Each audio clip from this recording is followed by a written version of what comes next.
Om Jnana Timirandasya Gyananjana Salakaya Chaksurmilitam Yena Tasmai Shri Gurave Namaha Shri Chaitanya Manobishtam Stapitam Yena Bhutale Swayam Rupa Kadamayam Tadati Swapadantikam Vandeham Shri Guru Shri Yuta Pada Kamalam Shri Gurum Vaishnavam Scha Shri Rupam Sagrajatam Sahagana Raghunatam Vitam Tam Sajivam Sadvaitam Savadutam Vridana Saitam Krishna Chaitanya Devam Shri Radha Krishna Padan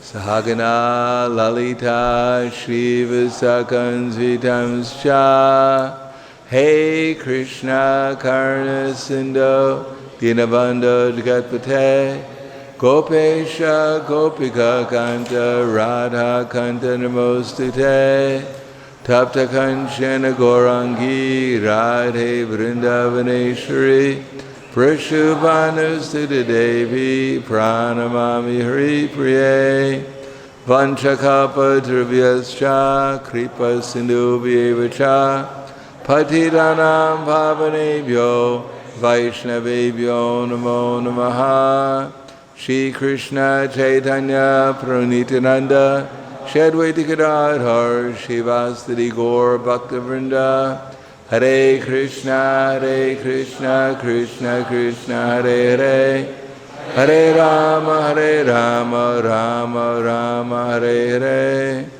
Om Namo Bhagavate Vasudevaya Om Namo Bhagavate Vasudevaya Om Namo Bhagavate Vasudevaya.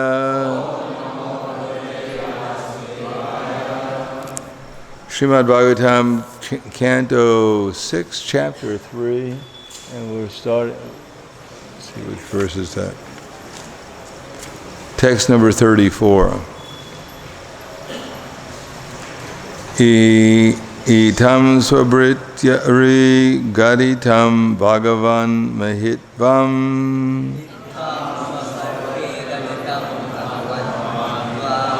samsmritya vishmita diya yamakin karaste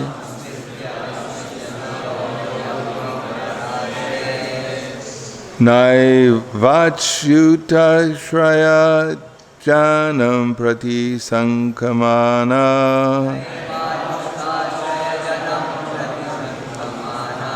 Drashtuna vidyantyati tatak prabriti smarajan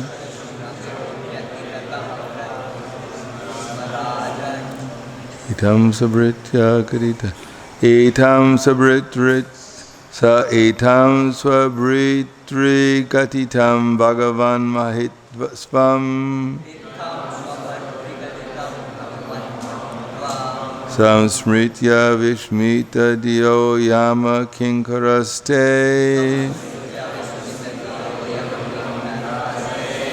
naivachuta shraya janam pratishankamana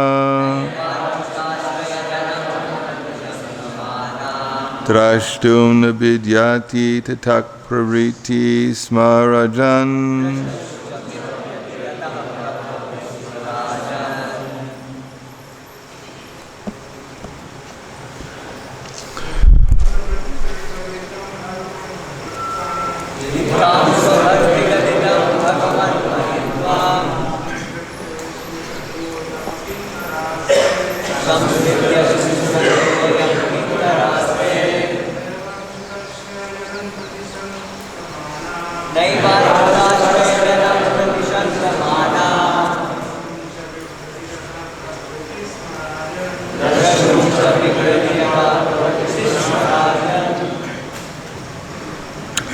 Ladies,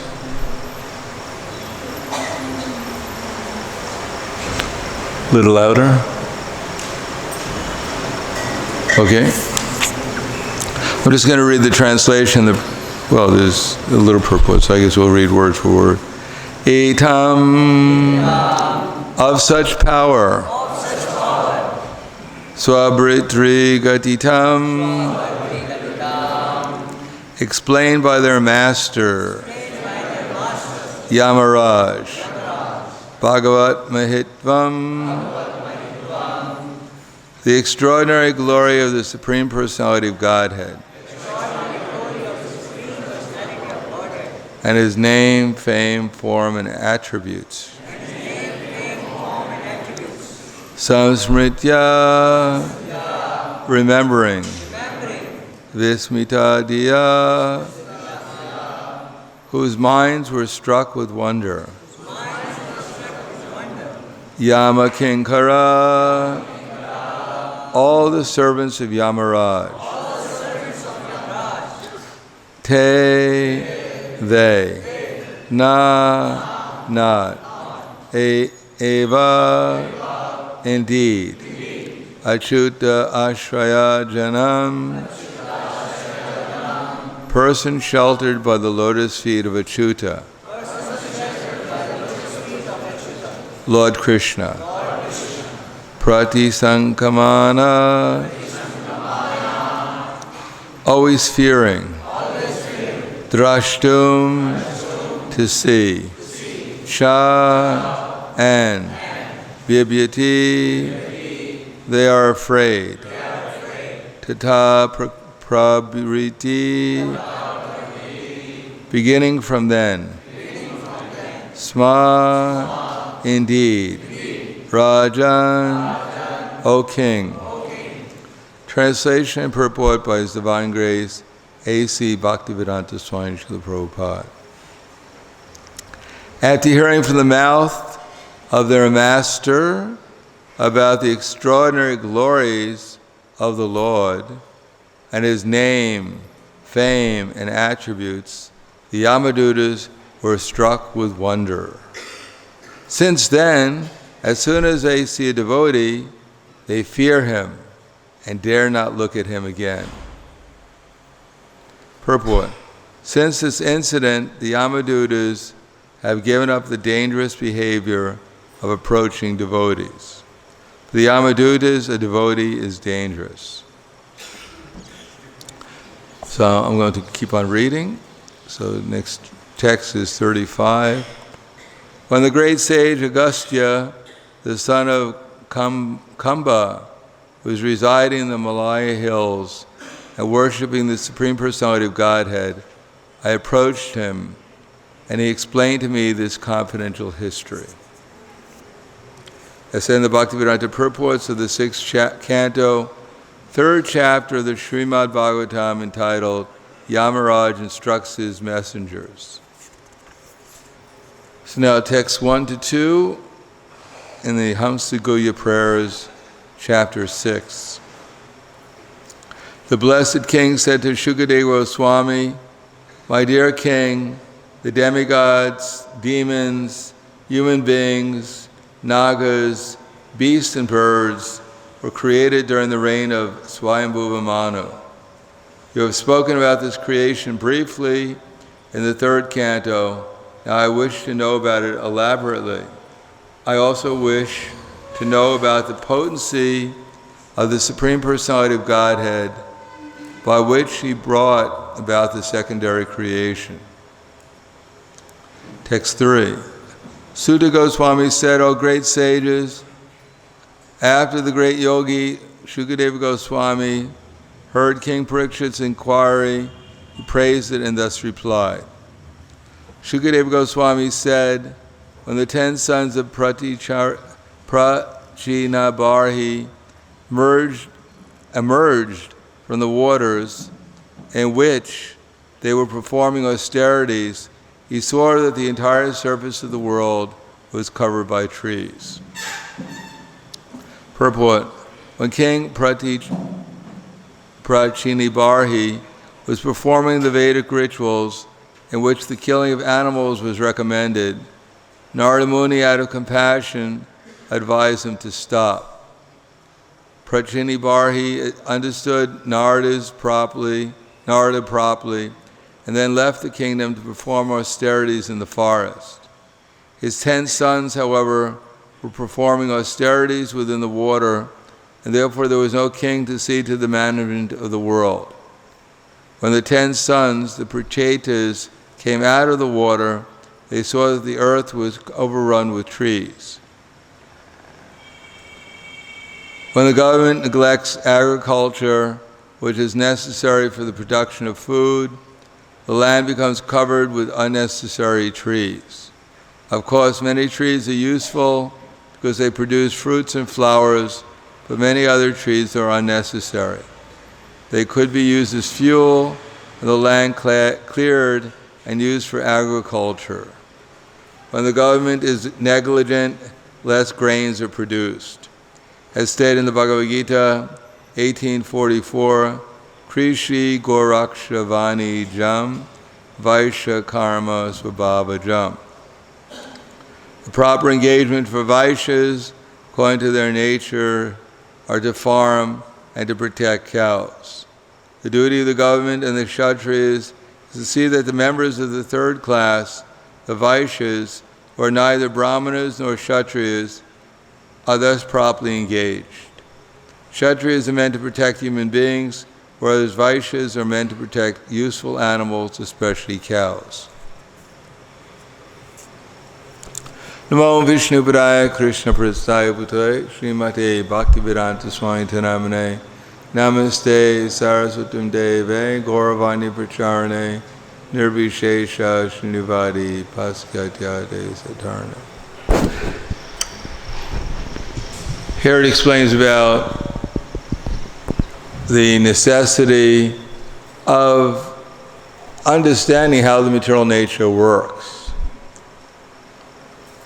In the age of Kali Yuga, it is said that there is no understanding of Dharma or how the material nature actually works, and there's no understanding what the purpose of life is, namely liberation or moksha.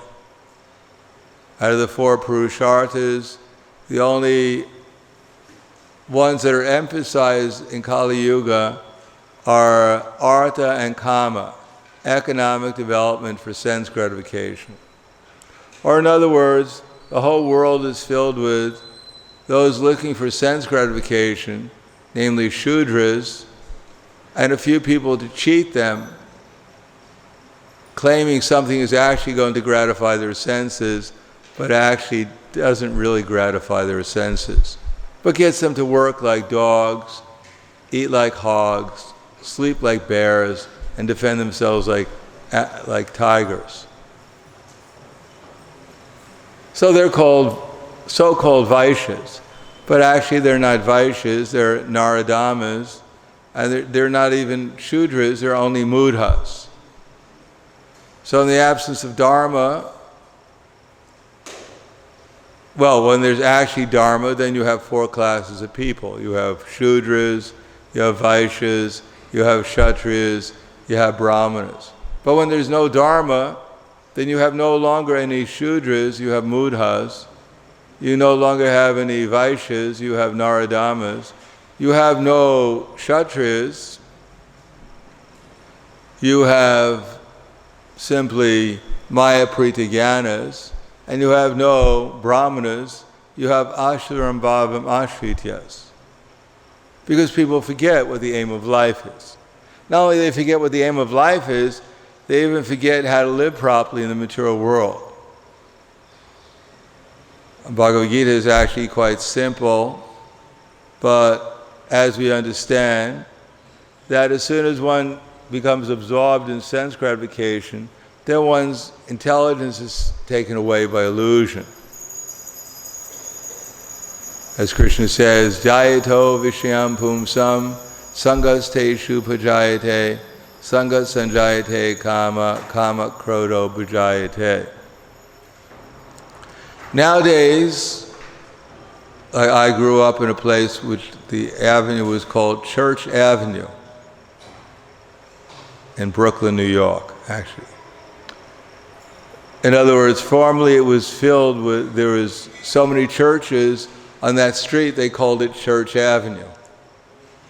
But when I grew up, there were no longer churches. Instead, they replaced them with banks.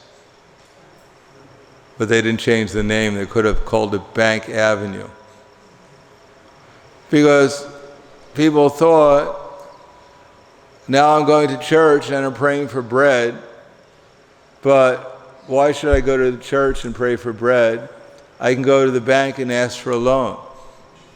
And then I can get so much bread. So people gave up going to the church and they instead did their daily pilgrimage to the bank.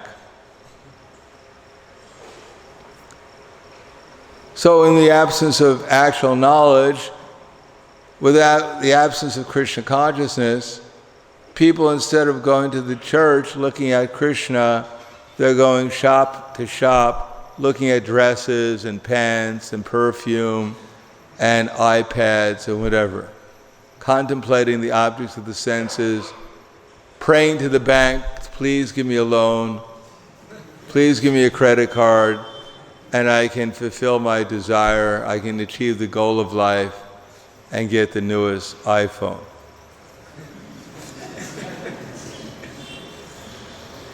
It has come to the point that people will actually even sacrifice their lives for new technology. In China, when the iPhone only 5 came out, believe it or not, when it was ancient history, a little after the dinosaurs were roaming the earth, and they had an iPhone 5, he was so enamored with getting an iPhone in China that he donated his kidney to get the necessary amount of money to pay for an iPhone. Luckily, although he gave one of his kidneys, he got enough money. Not only he was able to buy an iPhone, but he could also get an iPad. So it was actually worth it. Of course, he had problems after that, and his mother noticed he was having great difficulty.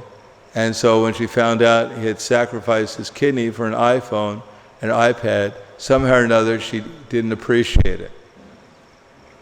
But people were so much absorbed in contemplating the objects of the senses that even basic intelligence has been taken away. And the Bhagavad Gita, Krishna says, Anad bhavati bhutani parjana anasambhava jagna bhavati parjanyo jagna karma samudbhavan. That all living entities subsist on food grains. That actually it's food which is the basic necessity of life. People actually used to live without technology. Without cars, somehow or another, they had the intelligence how to walk. Because people have lost that knowledge, how to walk in many parts of the world. They don't know how to do it anymore. So without a car, they don't know how to move. What to speak of a car, they can't even add two numbers together. 1 + 1 is a very confusing and advanced arithmetic calculation for them. So when 1 + 1 has to be added, they take out their calculator. And of course they don't know how to read, so the calculator speaks to them that 1 + 1 is equal to 2. Otherwise, they wouldn't know what to do. Actually, they did a scientific study, and they found out when people have their iPhone or their smartphone next to them, then they become more stupid. So the phones will become more intelligent, and the people will become more foolish. And that will go on to taschanudinam dharma sattvam socham daya shama kaleni balayan rajan nakshantya yo bulam smriti. Day after day, as technology increases, then as Kali Yuga increases, tatascha dharma, then as dharma diminishes, as people don't know what is even the necessities of life, that good food, we're not talking about just food. People put anything into their mouths and they think it's food. They did an experiment. They were trying to figure out the nutritional value of shredded wheat, a popular breakfast cereal in America. So they fed rats shredded wheat to find out what its nutritional value was. However, the experiment was unsuccessful because the rats ate the cardboard box that it came in and they didn't touch the shredded wheat. Because the rats had more intelligence than most human beings, and they knew there was some food value. It wasn't in the shredded wheat, it was in the cardboard box that it came with.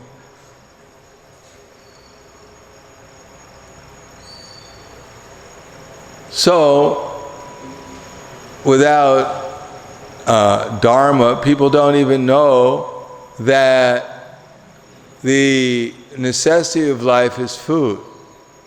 And what to speak of any good quality, as it says in that verse, tatascha nudinam dharma, day after day, as dharma decreases, all the good qualities decrease. As people lose their memory, they can't even act as Shudras. They become Mudhas. Because a Shudra, he takes direction from the higher classes of people. He has shelter in the Vaishyas, he has shelter in the Kshatriyas and the Brahmins. So he knows protecting cows, protecting the land. He knows that these things are valuable. And he'll work for them. But when he loses Dharma, when he loses the association of these higher classes of people, then he works for insignificant things. Ite vidu swarthakitim hi Vishnu darashaya ye barhir artamanina andarya tandira upagiyamanas te pisha tantra urudami bhara. They don't know that the aim of life is to achieve Krishna. And to achieve Krishna, one has to first of all become liberated from the material concept of life. Bhagavad Gita begins with liberation from the material concept of life. The most basic philosophy of spiritual life is that we're not this body, we have a spiritual identity, we have a spiritual relationship with Krishna.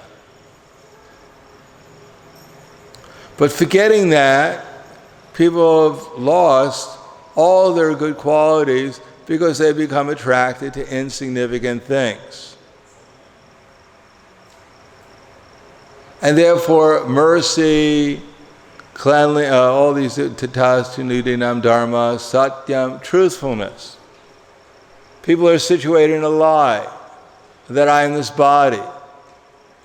Therefore, at the time of initiation is not meant to throw grains into the fire so we can get rid of our sinful reactions.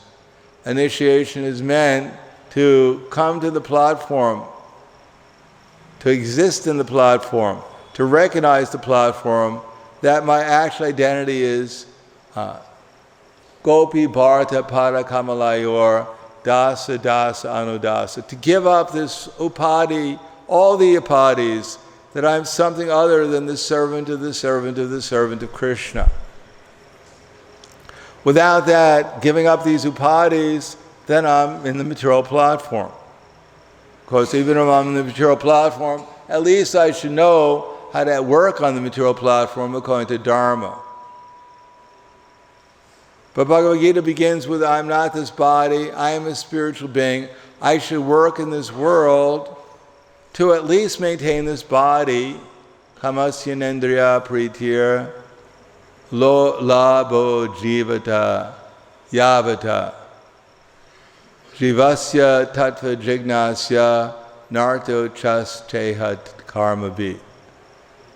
At least I should know that because I have a material body and I need the material body in order to perform acts of devotional life, of service to Krishna, therefore I should know how to maintain the body nicely. So good food, pure food, not something which is less than a cardboard box. That is actually what is the necessities of life for. Although we may make varnashram very complicated, but varnashram is meant to actually, so everyone gets nice food, proper food offered to Vishnu in sacrifice, and proper clothing, shelter, nice relationships. This is human life, to attain these things. And at the same time, as one gets these things, as one develops spiritual consciousness, Brahman consciousness, as one takes shelter of the higher goals of life, then naturally one is able to decrease one's eating, sleeping, and especially mating and defending. If there's no mating, then there's practically nothing to defend. So, gradually as time goes on, all the good qualities of men are decreased, and even their bodily strength and their memory is decreased. So people can't even remember, what to speak of remember who they are, they can't even remember where they put their keys.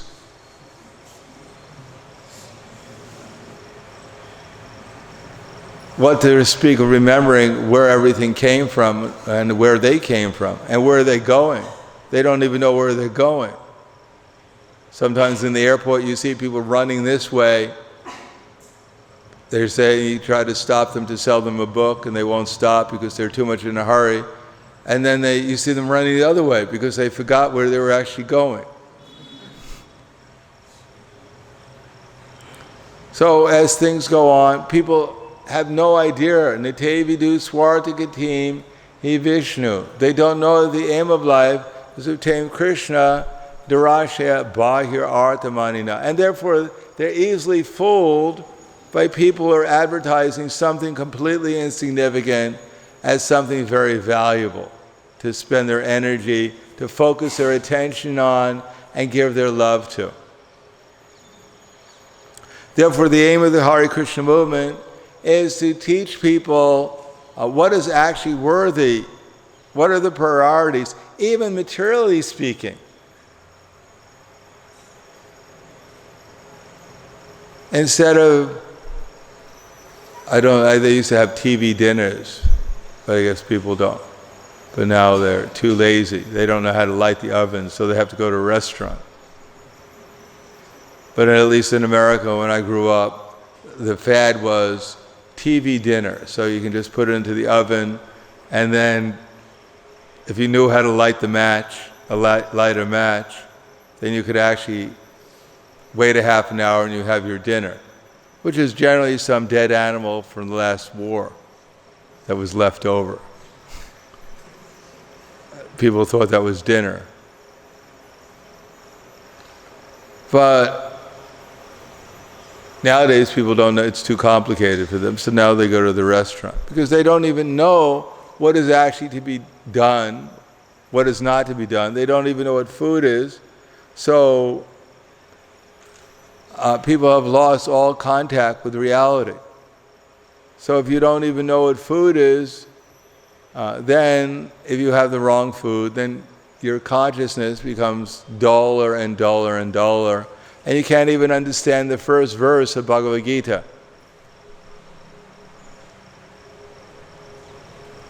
You can tell someone that you're not your body, but they cannot understand. And even they can understand, just like one time I was distributing books in Austin, Texas, to some students, and I approached one student, I gave him one book, and as I usually show them the changing bodies exhibit in the Bhagavad Gita, that this is your body, this is a little baby body, 15-year-old body, and which body do you have? So the student, he looked at the book and he said, oh, I have this body. He said, well, I had so many bodies and I have this body. And he said, wow, I'm not this body. He was completely amazed. He said, that's fantastic, I'm not this body. So I gave him the book and I said, well, why don't you take the book and give a donation? But he gave the book back to me and shook my hand. He said, well, that's fantastic information, I'm not this body. And then he left. That's called Maya. He could understand for one moment that he wasn't the body, and then immediately Maya took his intelligence away, and that was the end. He blooped back into the material energy. So in order to keep our intelligence, at least we should know what to eat. If we can't figure out what to eat, because that's what everyone's mostly interested. Just like Chanakya Pandit says, if you have an unwanted guest, the best way of getting rid of them is just don't feed them. Then they'll go away. Or if you have unwanted relatives, they're staying with you too long, then first you take care, you reduce the vegetables, and then you reduce the grains, then you reduce the salt, then you reduce the spices in the meals. And if they're still there, then you kick them out. There's no way of getting rid of them other than that.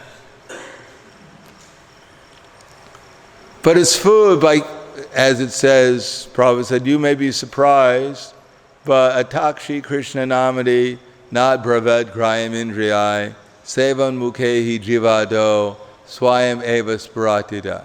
That no one can understand the Supreme Personality of Godhead by one's dull material senses. But when the senses become purified by engaging the tongue in Krishna's service, by purifying the senses beginning with the tongue, engaging the tongue in Krishna's service, then one can actually understand Krishna. So the first thing is to eat prasad offered with devotion to Krishna. Even in the Charak Samhita, which is the fundamental book of Ayurveda, it mentions that the two most fundamental principles of Ayurveda is to, number one, offer food with devotion to the Supreme Personality of Godhead and eat it, take it as an offering of sacrifice. And the second thing is to purify the mind by chanting the holy names of God. So it is not, Prabhupada said, we're impractical, we're simply talking philosophy, we're also giving people prasadam. That's our practical, part of our practical application of devotional philosophy. Or as Prabhupada said, the impersonalists, they may speculate day and night, but we'll eat our way back to Godhead. So this philosophy of, or as Prabhupada said, our not only philosophy, but our religion, he said our religion is kitchen religion. Eating prasad. But with devotion. In order to eat prasad with devotion, offering prasad with devotion, it's not so easy. To chant Hare Krishna with devotion, to control the tongue, we have to offer our senses in the fire of sacrifice in devotional service. Otherwise, if we use our tongue, atyahara prayasascha prajalpo niyamagraha. If we actually engage our tongue in atyahara, eating not more than required, eating prasad, but not more than we need or not less than we need. Srila Prabhupada said if we're a mouse, then we should eat like a mouse. And if we're an elephant, we should eat like an elephant. But if we're a mouse and we try to eat like an elephant, there'll be a lot of problems. And if we're an elephant and we try to eat like a mouse, there'll also be problems. So atyahara, not too much, not too little. Yuktahara viharasya yukta chaita svakarmasu, yukta swapnu bodhasya yoga bhavati dukaha.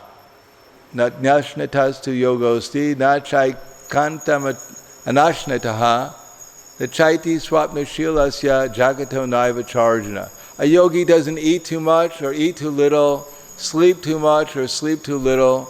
One whose temperance and his habits of eating, sleeping, work, and recreation can mitigate the material pains by practice of the yoga system.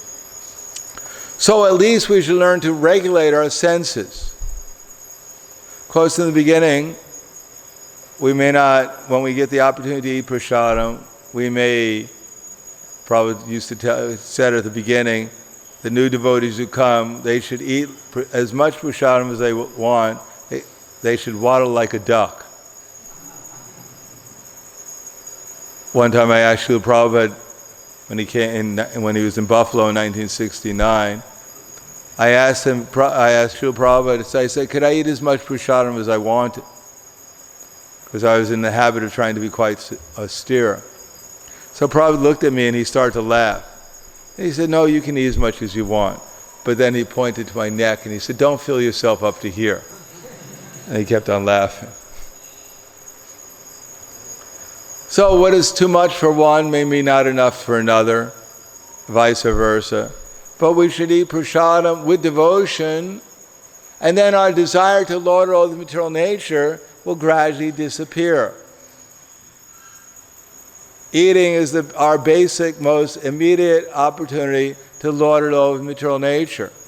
No one may love us, no one may respect us, no one may offer any obeisances to us, but if we have a carrot on our plate, it's offering full dandavats, ready to offer itself in sacrifice to the fire of digestion within our stomach. Swaha.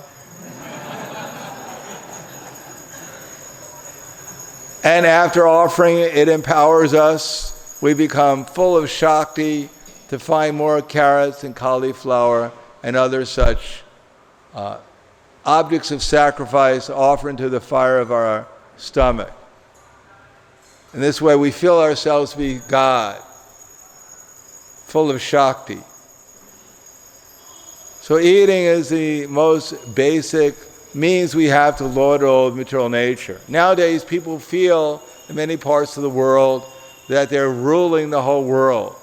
They have Chiquita bananas flown in from South America, mangoes sometimes in some places flown in from different parts of the world. They have Australian products. They think they're lording, controlling the whole world. The whole world is coming to them, ready to offer themselves into their fire of sacrifice in their stomach. And that way they're thinking they're lording over the universe, the world, and they're becoming more and more entangled in this illusory conception of life. What to speak of killing poor animals for their sense gratification. But when one offers food as sacrifice and eats such a sacrifice, especially nice milk products, instead of killing the cow, to take the milk offered from the cow, according to Ayurveda, the milk from the cow is the only food which is offered out of love. And when one takes such food offered out of love, it creates a maternal consciousness, which brings one closer to reality of life, to the dependency upon Mother Nature and the laws of nature, and kindness to other living entities. It gives one finer brain tissues to understand the Supreme Father, to understand the philosophy of Krishna consciousness. Otherwise, people become very dull. I was once with Srila Prabhupada, and he was discussing with one Indian gentleman who had his PhD, and Prabhupada was telling him that if you want to know who your father is, then you have to ask your mother. And if you want to know who your mother is the Vedas. He was Indian, so he understood my mother is the Vedas. So this Indian gentleman, Dr. Lau, he could not understand what Prabhupada was saying. So Prabhupada said, again he repeated, he said that if you want to know who your father is, then you have to ask your mother. And the Vedas are your mother, so you have to ask the Vedas who your father is, and the Vedas say Krishna is your father. Still, Dr. Lau could not understand. So Prabhupada explained the same thing a third time, and he said, if you want to know who your father is, you have to ask your mother. Dr. Lau, but he said that if you want to know who your Supreme Father is, then you have to ask the Vedas. And the Vedas say, Krishna is your Supreme Father. So Dr. Lau said, I can't understand. So Prabhupada looked at him like he was from outer space. And he said, he rang his bell, and Purushottam, his servant, came in. He said, please bring prasadam. Maybe there is some hope. So this basic principle of chanting Hare Krishna, eating prasadam, atahara, prayasas, not over-endeavoring for useless, mundane things, then we stop our prajalpa. We can use our tongue in glorifying the Supreme Personality of Godhead and the process of devotional service, and become greedy to become Krishna conscious instead of entangling ourselves in the greed of the material energy. Then we can accept proper association and develop real patience, confidence, and enthusiasm, and make our way back to Godhead. So, thank you very much. Grantaraj Srimad Bhagvatam ki jai, Srila Prabhupada ki jai, Gaur Premanande. Are there any questions? We have time for a couple of questions.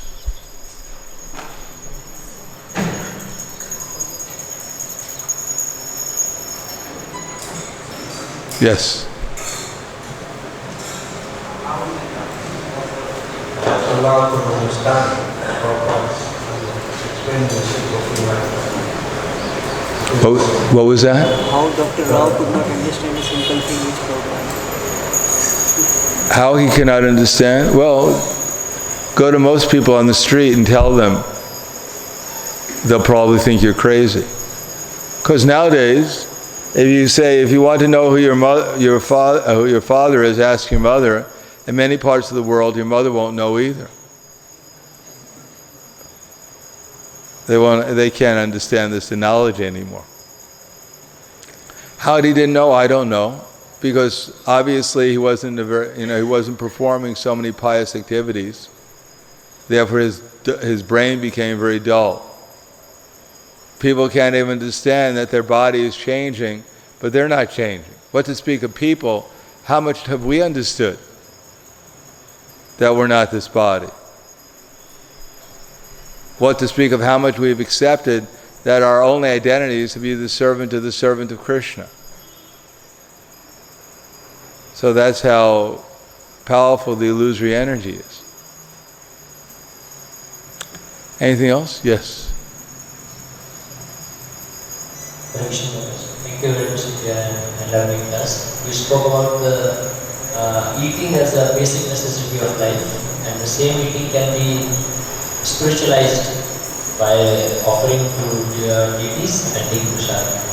My question is regarding, because I have always been thinking about this, that the Mahaprasad that comes has been cooked by the properly initiated brahmanas, second initiated brahmanas, offered to the main deities in the temple.